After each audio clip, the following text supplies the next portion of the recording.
구약성경 민수기 10장 11절에서 14절까지의 말씀입니다. 찾으셨으면 한 절씩 읽겠습니다.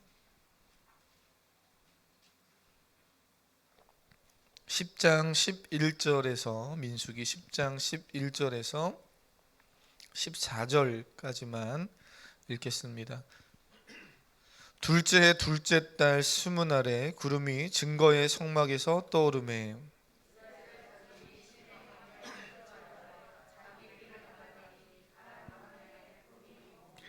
이와 같이 그들이 여호와께서 모세에게 명령하신 것을 따라 행진하기를 시작하였는데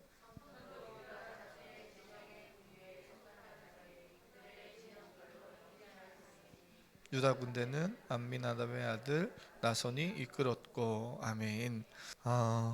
잘 오셨습니다. 저희 원로 목사님과 저희 가족, 그리고 우리 권사님 두 분, 이경희 집사님, 이렇게 가족 요 근교에 있는, 그리고 이제 도미춘 집사님과 정일영 집사님 정도 예배할 거라 생각했는데 딱 예상한 인원만큼 성도님들 오시고, 그리고 또 우리 정일영 집사님, 또 도미춘 집사님 가족, 우리 또 이렇게 친인척들이 같이 와서 또 우리 예배하니까 또 하여튼 하나님 은혜입니다. 하나님 우리를 홀로 두지 않고 늘 함께 갈 동역자를 두시고 좋은 믿음의 친구들을 옆에 두게 하신 것 귀한 은혜입니다. 하여튼 잘 오셨고 축복합니다. 하나님께서 예배 가운데 귀한 은혜를 주실 줄로 믿습니다. 그 멀리 계신 분 어쩔 수 없지만 이 가까이 계시는 도움이다 우리 성도님은 빠지지 않고 오시면 더 큰 은혜가 있을 줄 당황하셨네요. 네. 저희가 민수기를 지금 쭉 순차적으로 보고 있습니다. 그래서 아마 쭉 들으시는 성도님들이야 뭐 익숙하겠지만 혹시 오늘 처음 듣는다면 그러면 이제 흐름이 중간에 끊어진 상태에서 들어서 좀 낯설 수도 있겠지요. 그러나 뭐 그렇게 민수기가 어려운 말씀이 아니기 때문에 또 오늘 본문만 들어도 말씀만 들어도 전혀 은혜 받는데 문제가 없기 때문에 하나님께서 주시는 귀한 은혜 사모하면서 한번 잘 또 귀를 기울이시면 하나님께서 반드시 또 부족한 종을 통해서 생명의 말씀으로 만나 주실 줄로 저는 믿습니다. 오늘 말씀 보면 저는 문수기를 보면서 요즘 시대에 뭐 하나님의 말씀 모든 말씀이 다 필요하지만 이 시대의 민수기가 참 너무나 우리에게 큰 은혜와 위로가 되는구나 하는 그런 생각을 말씀을 읽을 때마다 또 해봅니다. 요즘 시대가 참 광야 같은 인생길이잖아요. 아무리 봐도 어디로 가야 할지 모르겠습니다. 누군가 그러더라고요. 광야에서는 지도가 필요한 게 아니고 안내자가, 인도자가 필요하다. 누가 그렇게 얘기하더라고요. 어떤 목사님이 쓴 책에서 그렇게 이야기해요. 근데 저는 그 말이 딱 맞는 것 같아요. 성도님들과 성지순례를 한번 가서 광야를 한번 가봐야 광야가 어떤지 알 텐데 광야를 갔다 온 사람들, 사막을 갔다 온 사람들은 다 그렇게 얘기하더라고요. 광야 사막 한가운데 서 있으면 바람 한번 불면 어디가 어딘지 모른다는 거예요. 일로 가는 길이 맞는 줄 알고 잘못 갔다가는 영영 못 돌아오는 경우가 있을 수 있어서 안내자를 따라서 가야지만 한다는 거죠. 오늘 우리의 인생이 딱 그렇습니다.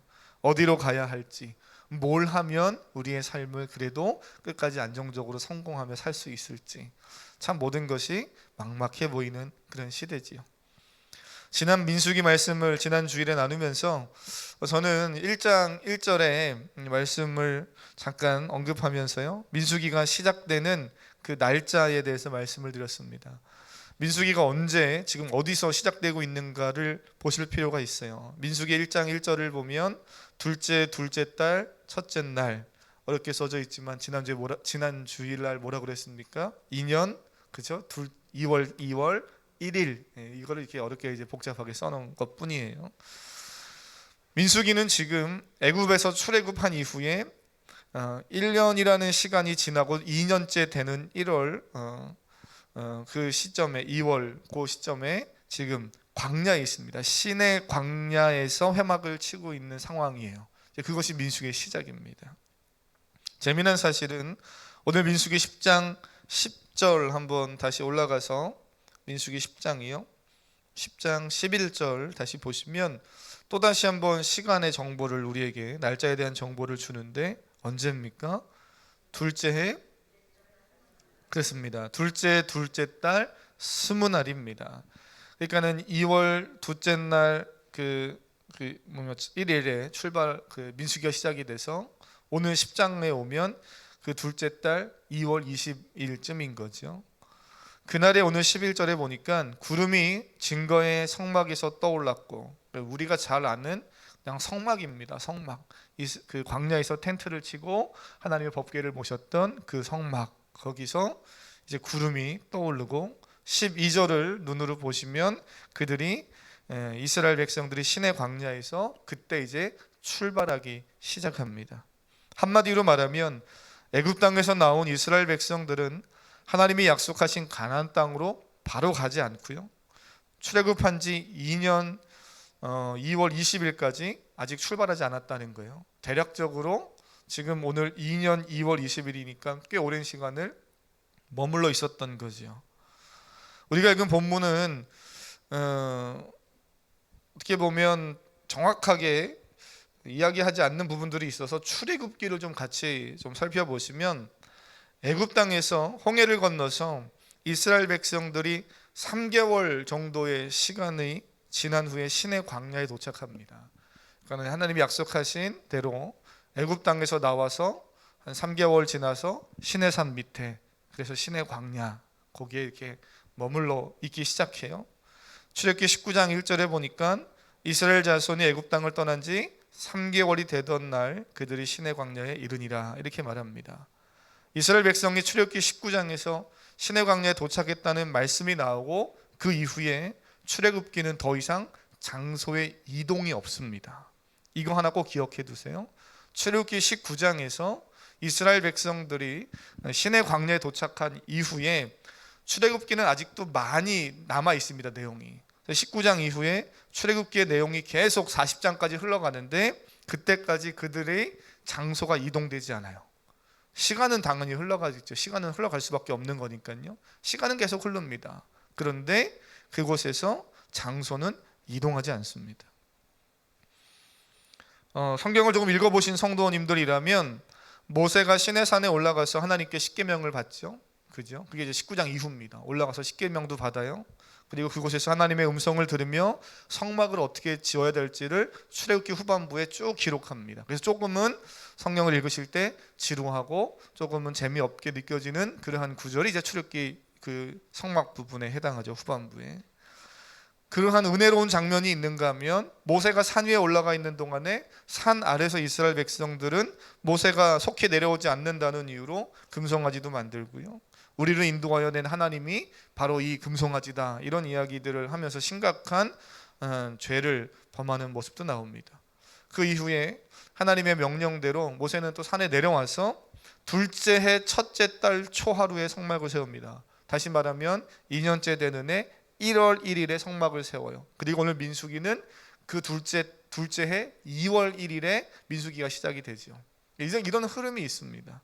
그러면 출애굽기는 시간이 계속 흘러서 장소는 계속 시내산, 시내 광야에 머물러 있지만 시간은 약 9개월 정도, 1년 가까이 흘러서 지금 민수기, 지금 우리가 보고 있는 1장으로 이어지는 거예요. 그러니 출애굽기 19장에서 그 이후에 출애굽기 내용, 출애굽기 다음 뭡니까? 창세기, 출애굽기, 민수기요? 큰일 납니다. 제가 보기에는 성경은 중간에 뭐 하나 더 있어요. 뭡니까? 그다음 레위기, 그죠? 레위기도 다 그 시내산 밑에서 모세가 받은 그 율법의 내용들이죠. 그러니까 출애굽기 19장 이후에 레위기 말씀, 이 말씀들은 다 시간은 흘러가고 있지만 장소는 머물러 있는 거예요. 시내산에서. 그래서 성경을 읽을 때 이 시간의 흐름으로 읽는다면 출애굽기 19장에서 민수기 1장으로 연결해서 읽어야 시간의 흐름은 맞습니다. 그러면 그 가운데 있는 내용들은 다 뭔가 시내산 아래서 모세가 받은 내용들이지요. 오늘 민수기 다시 돌아오면 2년째 되는 2월 20일이죠. 이때 여전히 어디에 머물러 있습니까? 시내 광야에 그들이 머물러 있는 것을 보게 돼요. 그리고 12절을 보면 이제 드디어 출발을 하는 겁니다. 출애굽기 이후에 가나안 땅으로 바로 가지 않고 1년 가까이 시내 광야에서 시간을 보내게 하신 이유를 오늘 우리는 기억해야 돼요. 오늘 이 시간 이 사실을 잘 기억하시고 또 말씀을 듣고 돌아가실 수 있기를 바랍니다. 사랑하는 성도님, 제가 금요 예배 엊그제 시간에도 잠깐 언급했듯이 우리는 인생을 살면서 시간의 싸움을 하잖아요. 그래서 제가 전자레인지 앞에 이렇게 서 있는 이야기를 예로 잠깐 들려드렸어요. 그 얘기가 뭔가 별로 궁금하시지 않겠지만 혹시라도 조금이라도 궁금하면 다시 그냥 금요일날 설교만 이렇게 보시면 시간의 싸움을 하는 거예요. 얼마나 우리가 시간에 민감합니까? 빨리 가길 원하고 남들보다 빠르게 성공하는 자리에 있길 원합니다. 하지만 하나님은 우리가 시간의 싸움이 아닌 존재의 싸움을 하기를 원하셔요. 이게 참 중요한 거예요. 하나님은 저와 여러분이 시간의 싸움보다 더 중요하게 여기는 것이 있습니다. 어떤 정체성을 가지고 살아가느냐가 중요하다는 거예요. 돈 많이 버는 탁월한 발명을 해서 유명 인사가 되거나 또는 다양한 분야에서 요즘 말하는 인플루언서가 돼서 영향력 있는 어떤 사람으로 어떤 분야의 어떤 자리에 있다 할지라도요, 그 사람이 꼭 다 본받고 싶은 사람이 되는 것은 아니죠. 우리가 너무 잘 압니다. 뉴스만 봐도 얼마나 많은 재력과 정치력과 학력 또는 재능을 가진 사람들이 그 자리에서 사람이 아닌 괴물로 존재하면서 사건과 사고를 일으키는가를 우리는 너무나 많이 보잖아요. 매일 봅니다. 하나님은 이스라엘 백성들이 가나안 땅에 들어가는 것보다 더 중요하게 여기시는 것이 있었어요. 하나님 나라의 가치와 기준을 가지고 가나안 땅에서 살아가는 하나님 나라의 백성이 되기를 원하고 계십니다. 오늘 우리는요, 이 사실을 분명히 기억해야 돼요. 코로나를 지나면서 많은 문제들이 기독교 안에, 한국 교회 안에 성도의 삶에 많은 문제점들이 드러났습니다. 물론 잘하는 것도 훨씬 많았지만 우리가 또 겸손하게 겸허하게 우리의 잘못된 것들을 잘 고쳐내야 할 부분도 또 발견하는 시간들이었죠. 하나님 나라의 가치와 기준을 가지고 가나안 땅에 들어가는 거예요. 그 하나님의 가치와 기준을 가지고 광야를 지나가고 그 마음, 그 믿음을 가지고 그 방식대로 또 가나안 땅에 정착해서 사는 겁니다. 하나님이 원하시는 건 그거지요. 우리에게는 동일한 원리를 적용하고 계세요. 하나님은 우리가 세상 속에서 하나님 나라의 백성답게 살기를 원하십니다. 예수님을 믿는 그리스도인으로서 오늘 올해의 우리의 표어처럼 주님과 온전한 사귐을 갖고 그 안에서 충만한 기쁨을 누리며 사는 삶으로 살아가기를 원하시는 거예요. 코로나가 아니라 그 어떤 위기와 근심과 걱정이 우리 앞에 있다 할지라도 우리가 가져야 할 신앙은, 우리의 삶의 태도는 바로 그런 거라는 거예요. 그리스도인으로 사는 겁니다. 교회 와서는 그리스도인인데 세상에 나아가면 그리스도인이 아니다. 이거는 뭔가 심각한 문제가 있는 거죠. 하나님이 이스라엘 백성들이 그렇게 살아가길 원치 않은 거예요. 광야를 지나갈 때 하나님 말씀대로 하나님 백성답게 지나가길 원하시지 세상의 방식으로 이방 민족이 하는 방식대로 하기를 원치 않으셨다는 거예요. 하나님은 우리를 하나님의 약속하신 그 목적지까지, 이스라엘 백성들이 가나안까지 가고 정착하며 살게 하신 것처럼 우리도 가게 하실 줄 믿습니다. 여러분의 그 목적지는 어디입니까? 저와 동일한 장소이기를 바랍니다. 다른 곳이 아니시기를 바랍니다. 광야에서 하나님 나의 백성으로 살아가기 위해 어떻게 해야 되는가? 민수기는요, 이렇게 말합니다. 하나님의 말씀에 순종하여 철저히 최선을 다해 준비하라는 겁니다. 민수기 10장에 사실 11절 12절에 성막 위에 구름이 떠오르고 이스라엘 출발했다, 이 일이, 이 말씀이 그다지 크게 와닿는 부분이 없을 수도 있어요. 하나님의 말씀, 하나님이 이동하시니까 따라가야 되겠다, 이 정도는 우리가 공감할 수 있지만 이 말씀을 포함해서 민수기가 1장부터 10장까지가 한 덩어리라고 했거든요. 그 앞부분에 해당해요. 민수기 앞부분 출정하고 행진을 시작하기 전에 1장부터 10장까지의 이 긴 이야기들을 민수기는 왜 쓰고 있는가를 생각해 보면요, 우리는 하나님이 이스라엘 백성들에게 참 많은 것을 철저하게 준비시키고 준비하길 원하시는 것을 보게 됩니다. 그래서 13절 한번 보시겠어요? 13절 같이 읽어보겠습니다. 시작. 이와 같이 그들이 여호와께서 모세에게 명령하신 것을 따라 행진하기를, 아멘. 여호와께서 모세에게 명령하신 것을 따릅니다. 이게 중요한 거예요. 하나님이 모세에게 명령하신 것들이 무엇입니까? 그걸 알아야지 그것을 따라가지요. 지금까지 민수기 1장부터 9장까지 쭉 기록되었던, 그리고 시내산에 머무르면서 그 광야 한가운데 시내산에 머무르면서 9개월가량 또는 10개월가량 그 오랜 시간 동안 그들이 거기서 계속해서 들었던 이야기, 1년가량 들었던 그 이야기들, 그것을 기억하고 가는 겁니다.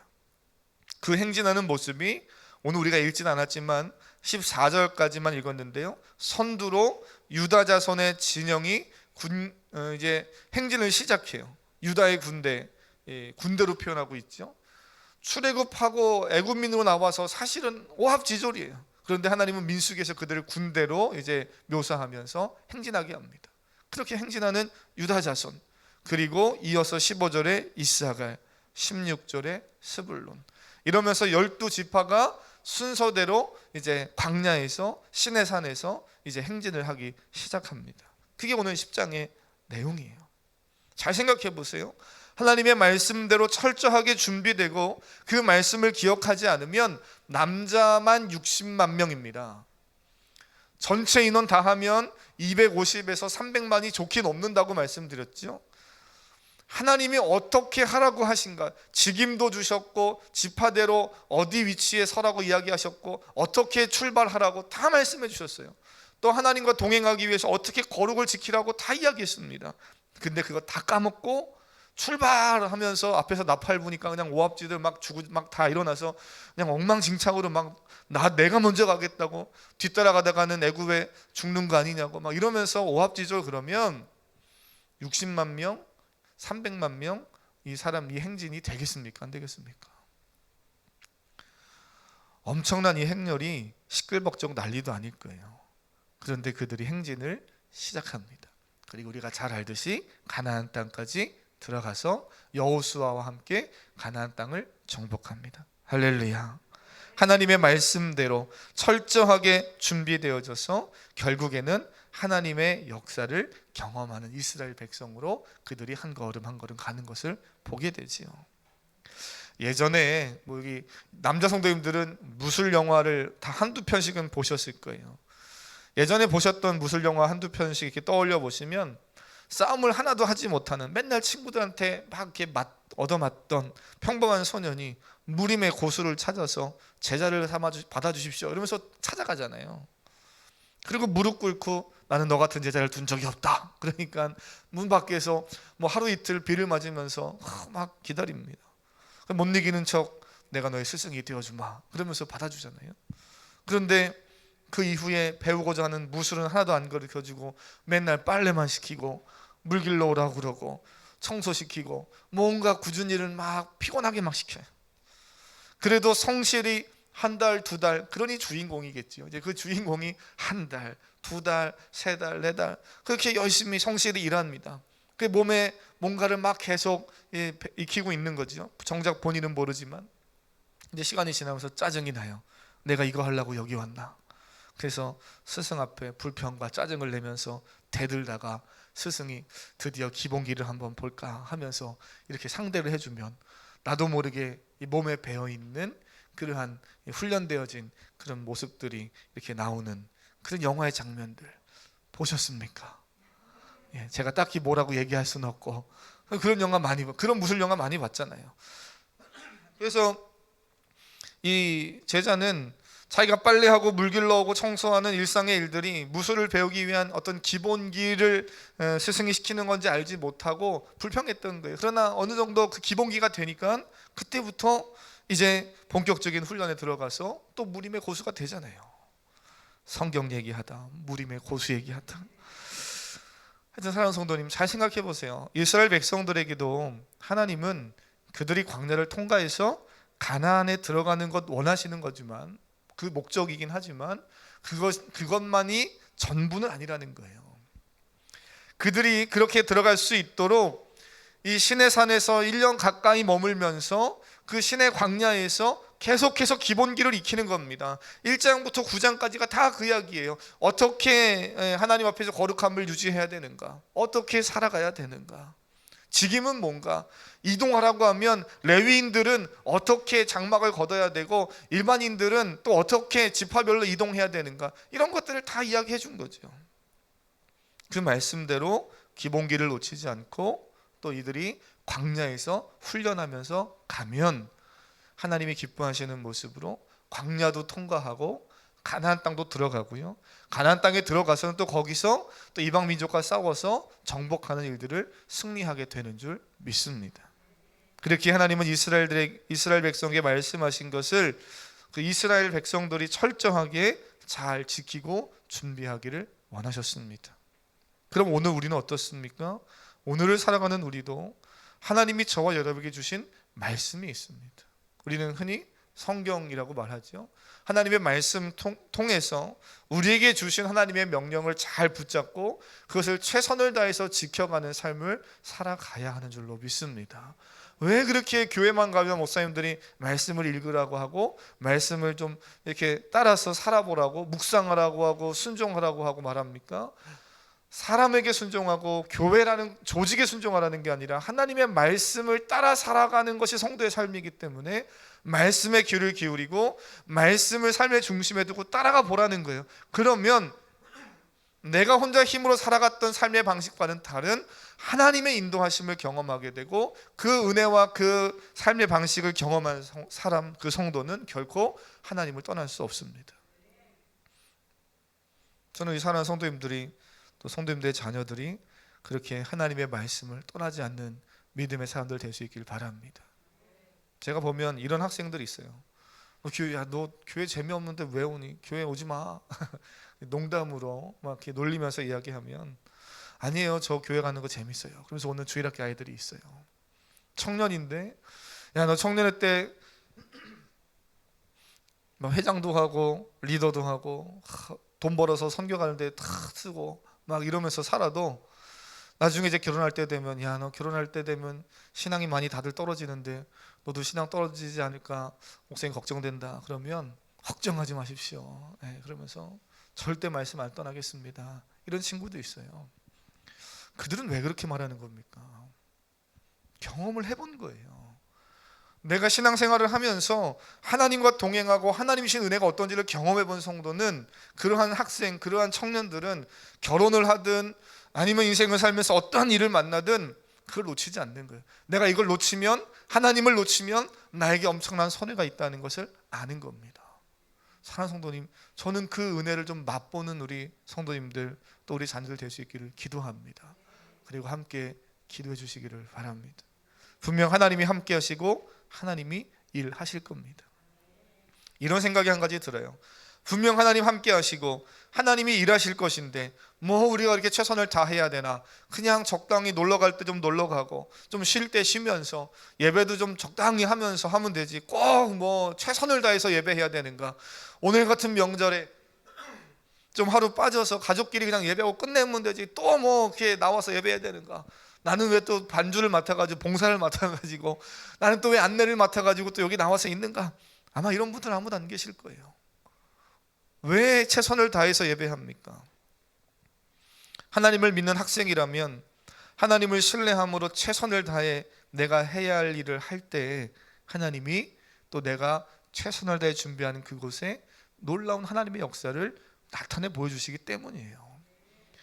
공부를 안 했는데 100점 맞게 하고 갑자기 뭐 어디 서울대 가고 하버드 가면 하나님은 불공정하신 하나님이시잖아요. 하나님 그렇게 일하시지 않으시는 분이시지요. 내가 최선을 다해 성실히 뭔가를 열심히 준비하고 하나님을 신뢰하면서 나아갈 때 하나님은 거기에 내가 상상하지 못한 놀라운 일들을 계획하시고 일하시는 줄 믿습니다. 하나님을 믿는 직장인도 동일하고 CEO도 마찬가지지요. 내가 맡은 역할에 최선을 다해서 일하면 하나님을 믿고 기도하면서 하나님을 신뢰하며 나아가면 하나님은 결코 우리를 홀로 두지 않고요, 함께 하시고 내 꿈에 내 비전에 하나님 역사하시는 겁니다. 사랑하는 성도님, 하나님과 동행하는 삶을 살길 원하십니까? 하나님이 나의 삶에 동행하길 원하신다면 하나님께서 내 삶에 동행하실 수 있도록 철저히 잘 준비하실 수 있는 우리 사랑하는 성도님 되시기를 바랍니다. 이게 무슨 말인가 하면, 이스라엘 백성들이 아무리 하나님의 임재하심을 사모하고 하나님 나와 동행하십시오라고 요청하고 몸부림쳐도 이스라엘이 매일 죄짓고 범죄하고 민수기 1장부터 10장까지 하나님이 준비시킨 것에 소홀히 해서 행진하는데 행진하지 않고 다 머물러 있고, 또는 머물러라 그런데 하나님 맨날 이랬다 저랬다 가라고 그랬다가 멈추라고 그랬다, 피곤한데 진을 한번 쳤다가 폈다가 그 300만 명이 얼마나 힘든 일입니까? 왜 이렇게 하시는 거야? 그러면서 난 안 멈춰 그냥 갈래. 되겠습니까? 안 되는 거예요. 하나님께서 임재하시고 싶어도 하나님이 임재할 수 없게 우리가 범죄하고 하나님이 원하시는 그 거룩을 유지하지 못하면, 그러면 하나님은 임재하시지 않습니다. 하나님의 능력이 없어서 부족해서 임재하실 수 없는 것이 아니라, 하나님 거룩하신 분이지만 부정한 곳에도 임재하실 수 있습니다. 왜요? 임재할 수 있지요. 그러나 그곳에 임재하는 순간 그 모든 상황들이 어떻게 될지 우리 너무나 잘 알지요. 이스라엘 백성들이 나만 알 사람이 아무도 없어요. 다 하나님 앞에 심판을 받고 죽을 수밖에 없는 거죠. 그러니 하나님이 이스라엘 백성들이 혹이라도 그런 어떤 심판과 그런 두려움의 일을 만나지 않게 하기 위해서 최소한의 안전장치를 주신 게 성막이잖아요. 성막에 내가 임재하겠다는 겁니다. 그 법계 그룹 사이에 시은 자 안에 그 임재하겠다는 거예요. 그래 너희가 거룩함을 유지하라는 겁니다. 사랑하는 성도님, 최소한 하나님이 이스라엘 백성들을 향해 죄인 된 인간을 위해 안정장치를 두시고 오시길 원하셔요. 그러나 우리가 아무리 하나님을 사모해도 내 인생을, 내 삶을 내 마음대로 살면서 하나님 들어와 주십시오, 내가 먹고 싶은 술, 담배 꼭 그것만이 아니라 무슨 세상에 나쁜 것 온갖 하고 싶은 것 다 하면서 하나님 내 삶에 들어와 주십시오, 안 되는 거죠. 그러니 왜 하나님 내가 함께 하시지 않습니까? 라고 말하기 이전에 하나님이 나와 동행하시길 너무나 누구보다 원하시는데 그 하나님이 거할 수 있는 준비를 하고 있는가? 사랑하는 성도님, 그렇게 살아가시는 우리 성도님들이 다 되시기를 주님의 이름으로 축복합니다. 성실히 순종하며 말씀에 믿음으로 준비되어질 때 하나님은 우리를 충분히 사용도 하시고요, 귀한 복도 주시는 줄 믿습니다. 오늘 14절까지 읽었는데 그 이후의 말씀들 쭉 보시면 결국 그들이 그렇게 이제 행진을 하잖아요. 이런 모습 보면서 하나님이 시내산에 1년 가까이 머물게 하시고 또는 그대로 어떻게 보면 멈춰 있게 하신 것이 멈춰 있었던 것이 아니라, 불평할 일들이 아니라 하나님의 끊임없는 은혜였구나 하는 것을 우리는 발견하게 됩니다. 이게 성숙한 성도지요. 코로나 3년 동안 멈춰 있으셨습니까? 저희 건축하는 주변에 많은 목사님들, 노회 목사님들 자재비가 2배 이상씩 막 다 뛰어서, 우리 건축하시는 분도 잘 아시겠지만 뛰어서 공사비가 뭐 예정했던 것보다 몇 억씩 더 막 지금 올라가기도 하고, 이자가 막 지금 폭등해가지고 지금 뭐 저희가 만났던 그 최근에 지난주 중에 설이어서 만났던 목사님들 얘기 들어보니까요, 성전 건축하고 지금 이자를 갚는데 막 2배씩 3배씩까지 뛰어가지고 이자만 막 3천만 원씩 내야 되는 상황들이 생기는 거예요. 이자만 3천만 원이 말이 됩니까? 물론 교회가 크니까 그래도 감당하고 큰 교회니까 하지만, 큰 교회는 큰 교회대로, 작은 교회는 작은 교회대로 저희도 또 이자가 막 거의 2배씩 3배씩 뛰었어요.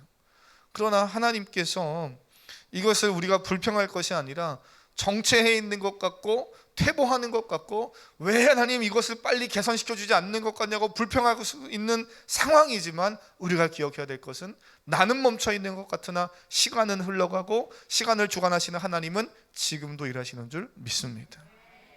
이 사실이 명확해야 돼요. 이를 행하시는 여호와, 그것을 만들어 성취하시는 여호와라고 예레미야서에서 예레미야 선지자는 말합니다. 시편 121편 4절은 이스라엘을 지키시는 자는 졸지 아니하시고 주무시지도 아니하신다는 거예요. 그 하나님께서 우리의 삶에 함께 계시고 하나님의 계획을 이루시고 그 계획을 다 이루시기까지 졸지 않으시고 피곤치 않으시는 전능하신 하나님인 줄 믿습니다. 그래서 저는 오늘 이 말씀 붙잡고 함께 좀 기도하길 원합니다. 이스라엘 백성들이 드디어 출발하잖아요. 1년가량을 머물라고 하실 때는 언제고 또 왜 가라 그러지? 아마 또 이제 광야를 가다 보면요, 한참 또 힘들게 잘 가고 있는데 또 멈추라고 그럽니다. 오늘 본문의 13절 12절 보니까 바람에 구름이 또 멈추니까 바람 광야에 또 멈추잖아요. 이런 가다가 왜 또 멈추라고 하는 거야? 이런 마음이 인간적으로 왜 안 들겠어요? 하지만 하나님의 말씀을 기억하고 있다면 어떻게 해야 됩니까? 각자의 직임대로 말씀에 순종하며 행동하여서 이동을 또 준비하고 또 머무를 것을 준비하고 하면서 가는 겁니다. 신앙생활이라는 것 그런 거예요. 하나님이 가라고 하시면 가면 됩니다. 오늘은 좀 멈춰 서자 하면 멈춰 서면 됩니다. 멈춰 서서 아무것도 안 하면 안 되고요. 나에게 주어진 직임을 감당하는 거예요. 축복합니다. 올 한 해 그렇게 믿음 안에 성장하고 하나님과 동행하여서 은혜와 복과 충만한 기쁨을 누리는 사랑하는 성도님 되기를 축복합니다. 이 찬양을 함께 고백하면서 찬양하고 기도하실 때 우리는 예수 그리스도를 부릅니다. 주님을 또 온전히 따라갑니다. 신학시대를 살아가는 성도들입니다. 우리 찬양 고백하고요, 함께 말씀 붙잡고 기도하겠습니다. 수많은 무리들이 줄지어 그분을 보기 위해 따르네. 평범한 목수이신 그분 앞에 모두 무릎이 꿇어 경배하네. 모든 문제들 하나하나 죽음까지도 힘을 잃고 생명의 근원 되신 예수 이름 앞에 모든 권세들 굴복하네.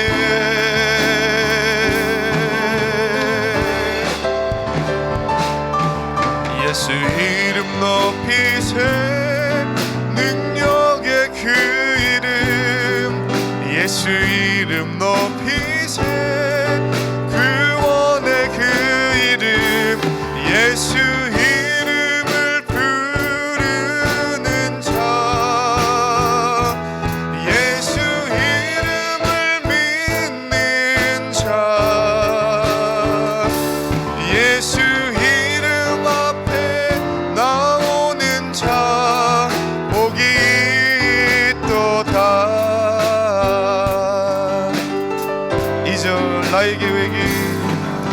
나의 계획이 실패하고 나의 소망이 끊어질 때, 나의 소망이 끊어질 때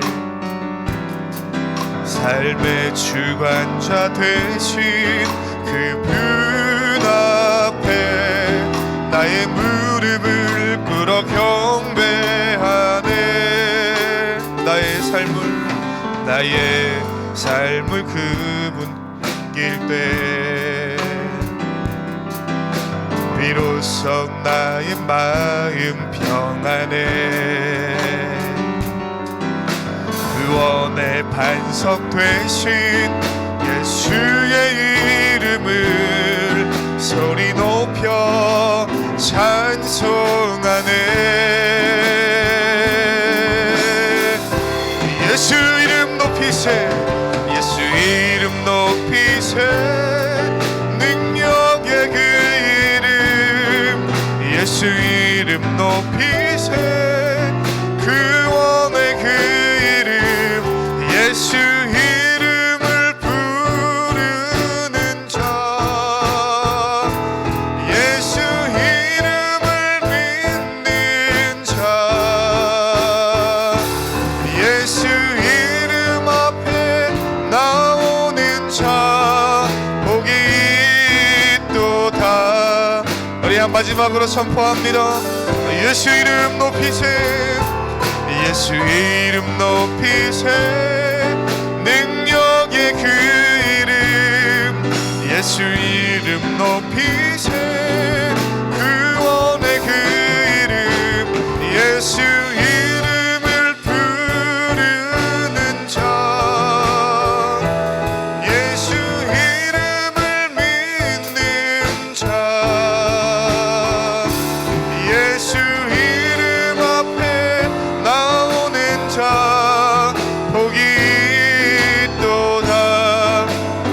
말씀 기억하면서 주여 한번 부르고 함께 기도하겠습니다. 주여